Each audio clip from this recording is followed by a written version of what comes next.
Hello மக்களே, welcome to my channel. இன்றைக்கி நம்ம சேனலில் கன்னியாகுமரி ஸ்பெஷல் முந்திரி கொத்தி எப்படி செய்கிறதுன்னு தான் பார்க்க போகிறோம். அதுக்கு நாங்கள் ஃபர்ஸ்ட்டு 2 கிலோ சிறுபயிறு எடுத்துருக்கோம். அதை நல்லா வறுத்து எடுத்துக்கோங்க. கோல்டன் ப்ரௌன் கலருக்கு டேர்ன் ஆகிற வரைக்கும் சூப்பராக அதை வறுத்து எடுத்துக்கோங்க. பார்த்தீங்கன்னா அது இந்த மாதிரி வறுபட்டுருக்கணும். இது வரைக்கும் வறுத்து எடுத்ததுக்கு அப்புறமா ஒரு ஃப்ளோரை நல்லா க்ளீன் பண்ணிவிட்டு அதில் வறுத்த சிறுபயிரை கொட்டிட்டு அம்மிக்கல்லை யூஸ் பண்ணி டப்பு டிப்புன்னு போட்டு 2 அடி அடிங்க.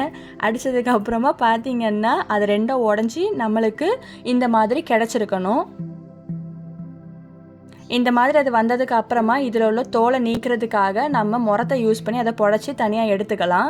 மக்களே, நம்ம முந்திரி கொத்துக்கு தேவையான மெயினான ஆள் ரெடி ஆகிட்டான். இவனை ஒரு பக்கமாக வெயிட்டீஸில் வச்சுட்டு நம்ம முந்திரி கொத்துக்கு தேவையான க்ரன்ச்சினஸை கொடுக்கறதுக்காக தேங்காயை எடுத்துக்கலாம். நாங்கள் 3 முறி தேங்காய் எடுத்துருக்கோம். அதை நல்லா திருவி இந்த மாதிரி வானலை போட்டு வருன்னு வறுத்து எடுத்துக்கோங்க. அதில் ஒரு கோல்டன் ப்ரௌன் கலருக்கு அது டேர்ன் ஆகினதுக்கு அப்புறமா அதையும் ஒரு பக்கமாக வெயிட்டீஸில் வச்சுக்கிட்டு இந்த முந்திரி கொத்துக்கு தேவையான ஸ்வீட்னஸை கொடுக்குறது வேறு யாரும் இல்லை, கருப்பட்டி தான். நாங்கள் இதுக்கு 2 கிலோ கருப்பட்டி யூஸ் பண்ணியிருக்கோம். அதை நல்லா உடச்சி எடுத்துட்டு அதில் நாங்கள் 1/2 லிட்டர் தண்ணியை மிக்ஸ் பண்ணி வானலை வச்சு நல்லா கொதிக்க விட்டுருக்கோம். அது கொஞ்ச நேரத்தில் பாகு கன்சிஸ்டன்சிக்கு டேர்ன் ஆயிரும். நீங்கள் அது வரைக்கும் அதை நல்லா கிளறி விட்டுட்டே இருங்க.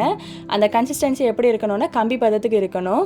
இந்த மாதிரி ஒட்டணும். அந்த மாதிரி வந்ததுக்கப்புறமா அதையும் ஒரு பக்கமாக வெயிட்டீஸில் வச்சுட்டு முந்திரிக்கு தேவையான மெயினான ஸ்டஃபிங்கை ரெடி பண்ணிடலாம். இதுக்கு நாங்கள் அரைச்சி வச்ச அந்த சிறுபயிறு மாவு, அதுக்கப்புறமா நாங்கள் இதுக்கு 1 கிலோ அரிசி மாவு யூஸ் பண்ணியிருக்கோம்.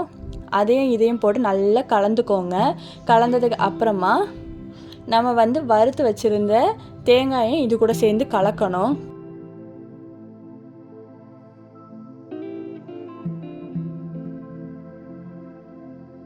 வறுத்த தேங்காயை நல்லா கலந்ததுக்கு அப்புறமா நம்ம இதுக்கு தேவையான அளவுக்கு பாகு ஊற்றணும். அந்த கருப்பட்டி பாகை தேவையான அளவுக்கு கொஞ்சம் கொஞ்சமாக ஊற்றி நல்லா பிசைஞ்சு விட்டுக்கோங்க.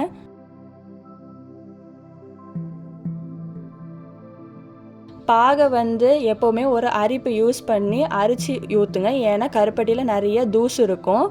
அதனால் மெதுவாக ஆட் பண்ணி மாவை நல்லா கிளறிக்கோங்க.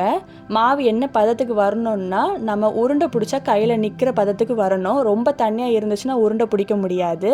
இந்த பதத்தில் தான் மாவு இருக்கணும். அதை குட்டி குட்டி உருண்டையாக பிடிச்சி தனியாக எடுத்து வச்சுக்கோங்க.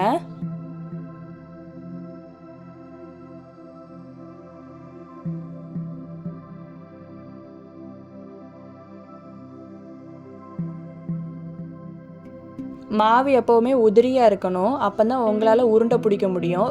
இதில் நம்ம யூஸ் பண்ணியிருக்கிற அரிசி மாவு, சிறுபயிறு மாவு எல்லாத்தையுமே நம்ம வறுத்து தான் யூஸ் பண்ணணும். அப்போ தான் நம்மளால் இதை லாங் டைம் யூஸ் பண்ண முடியும். எல்லாத்தையுமே வறுத்து இதில் ஆட் பண்ணிக்கோங்க.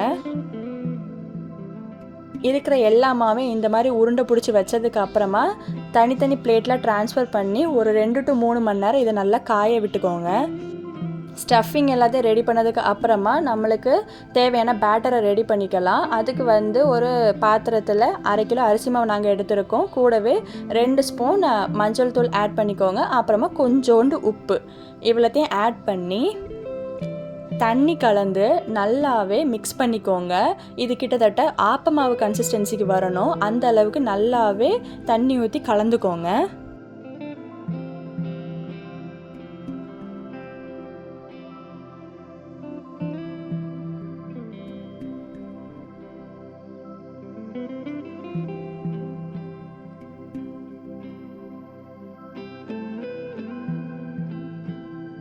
இந்த கன்சிஸ்டன்சியில் தான் இருக்கணும் பேட்டர். இந்த மாதிரி ரெடி பண்ணி வச்சுக்கோங்க. பேட்டர் ரெடி ஆனதும் இதே சமயத்தில் வானலில் கடலை எண்ணெயை ஊற்றி இன்னொரு பக்கம் நல்லா சூடாக்கிக்கோங்க. எண்ணெய் சூடானதும் நம்ம காய வச்சுருந்த முந்திரி கொத்தை எடுத்து அந்த ரெடி பண்ணி வச்சுருந்த பேட்டரில் நல்லா முக்கி எண்ணெயில் போட்டு அழகாக பொரிச்சு எடுத்துக்கோங்க. ஒரு 5 to 10 நிமிஷம் போட்ட உடனேயே கண்டிப்பாக அது பொரிஞ்சு வந்துடும். மேலே உள்ள கோட்டிங்கை நம்ம அழகாக பொரிச்சு எடுக்கணும். ஹீட்டை லோ ஃப்ளேமில் வச்சு அழகாக பொரிச்சு எடுத்துக்கோங்க. பார்த்தீங்கன்னா இந்த மாதிரி தான் அழகாக முறுமுறுன்னு அது பொரிஞ்சு வரும்.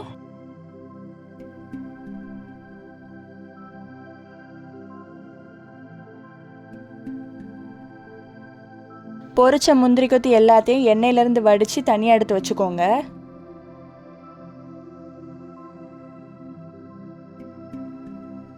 இந்த மாதிரி மீதி உள்ள எல்லா உருண்டையுமே பேட்டரில் நல்லா முக்கி எடுத்து எண்ணெயில் போட்டு பொரிச்சு எடுத்துக்கோங்க. எல்லாத்தையும் பொரிச்சதுக்கு அப்புறமா முந்திரி கொத்து நல்லா சூடு ஆறுனதும் அதை ஒரு ஏர்டைட் கண்டெய்னரில் போட்டு ஸ்டோர் பண்ணிக்கோங்க. சுட சுட வச்சு ஸ்டோர் பண்ணிங்கன்னா கண்டிப்பாக கெட்டு போகிறதுக்கு நிறையவே சான்ஸ் இருக்குது. நல்லா ஆறுனதுக்கு அப்புறமா முந்திரி கொத்தை ஸ்டோர் பண்ணிக்கோங்க.